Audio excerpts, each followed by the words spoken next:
ایک روز ایک وکیل صاحب تھے، گھر پہ جب نہا رہے تھے تو اپنی گھڑی بھول گئے اور کام پہ چلے گئے۔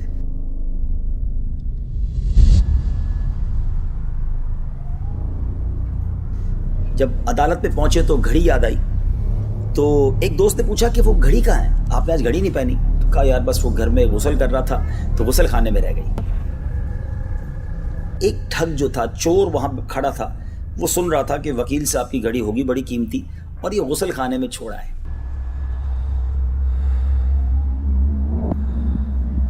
ٹھگ تھا، بڑا شاطر تھا، بڑا جس کو کہنا کہ چالاک تھا۔ اس نے کیا کیا، ایک مرغا لیا اور وکیل صاحب کے گھر پہنچا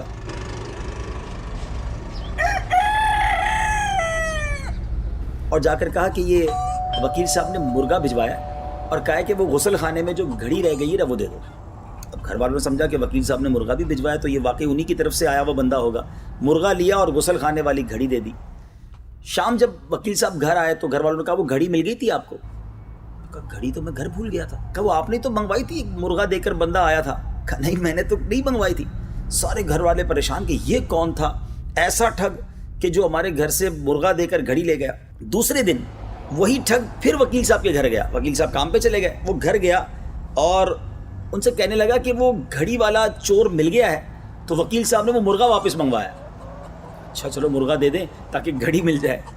مرغا دیا، وہ شخص مرغا لے کر بھی غائب ہو گیا۔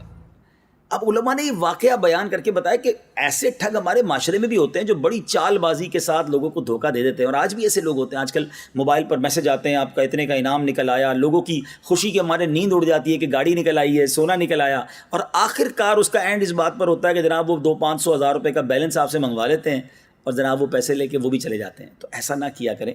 وہ کہتے ہیں نا کچھ جینے کی تمنا ہے تو پہچان پیدا کر۔ اگر آج اس معاشرے میں رہنا ہے تو دنیا میں جو موجود ٹھگ ہیں، جو یہ اس طرح کے اسکیم ہوتے ہیں، اس طرح کی پرابلمز ہوتی ہیں، اس کے بارے میں بھی عقل ہونی چاہیے کہ اس طرح گھر بیٹھے کوئی لاکھوں کروڑوں روپے نہیں دے دیتا۔ اب یہ واقعہ علماء نے جو بیان کیا، اس کے تحت جو بات لکھی وہ بڑی کمال کی ہے کہ فرمایا اس گھڑی چوری کرنے والے ٹھگ کی مثال شیطان پر صادق آتی ہے۔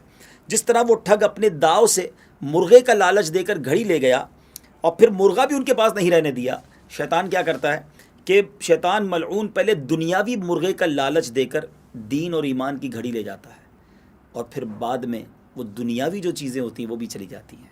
ایسا ہی تو ہوتا ہے۔ آج لوگ دنیا کو بنانے کے لیے اللہ کو ناراض کر دیتے ہیں، شیطان کی باتوں میں آ جاتے ہیں، مال مال مال کماتے ہیں، حرام کمائیں حلال کمائیں، اور دین و ایمان کی جو پاکیزہ گھڑی ہے گویا وہ بھی چلی جاتی ہے، اور ایک وقت آتا ہے وہ حرام کا مال بھی چلا جاتا ہے۔